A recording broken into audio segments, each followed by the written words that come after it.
السلام علیکم ورحمت الله وبرکاتو. احسان الله احسان یم د کلم ادبي پاڼې نه.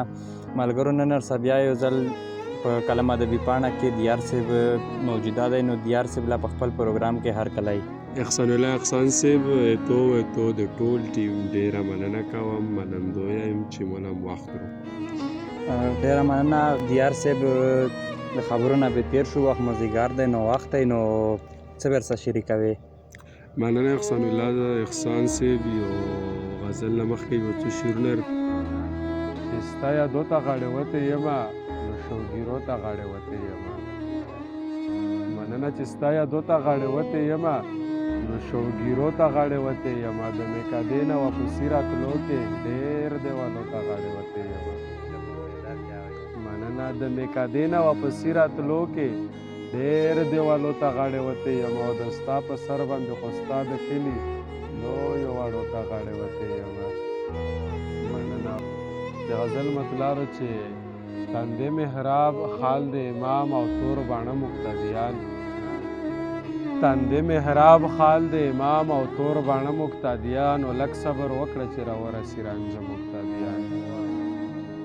مننه تندې محراب خال د امام او تور باڼه مقتدیان. لږ صبر وکړه چې راورسي رانجه مقتدیان. ملا شهید منبر شهید مؤذن هم شهید دی. ملا شهید منبر شهید مؤذن هم شهید دی. یو خوا پرتې دي سپارې بل خوا پراته مقتدیان. مننه ملا شهید منبر شهید مؤذن هم شهید دی. یو خوا پرتې دي سپارې بل خوا پراته مقتدیان. په یار مې شک ته یو دا شک مې په یقین بدل دی. په یار مې شک ته یو دا شک مې په یقین بدل دی. زما د زړه د جومات ورک دي لوی واړه مقتدیان. مننه په یار مې شک ته یو دا شک مې په یقین بدل دی. زما د زړه د جومات ورک دي لوی واړه مقتدیان.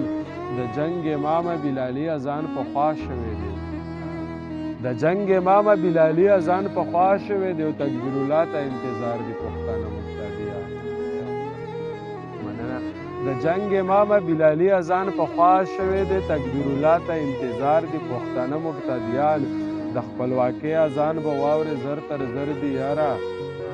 د خپلواکۍ اذان به واورې زر تر زر دي یاره. او پرور مې ولیدل چې تورو غرو ته تلله مقتدیان. ډېره مننه.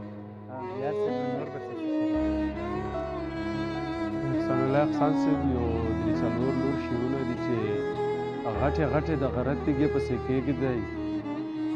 غټې غټې د غره تیږې پسې کېږدی. د تور غر په ګړنګونو کې مړ شوی. فرښتې یې له اسمانه سیل ته راغلی چې دا څوک په سنګرونو کې مړ شوی. فرښتې یې له اسمانه سیل ته راغلی چې دا څوک په سنګرونو کې مړ شوی. دا د دین په مینه مست ملنګ طالب دی که بورا دی په ګلونو کې مړ شوی. دا د دین په مینه مست ملنګ طالب دی که بورا دی په ګلونو کې مړ شوی. په دیار باندې د غره ګلونه خښ کړئ. په دیار باندې د غره ګلونه خښ کړئ. د وطن په غرو راغلو کې مړ شوی.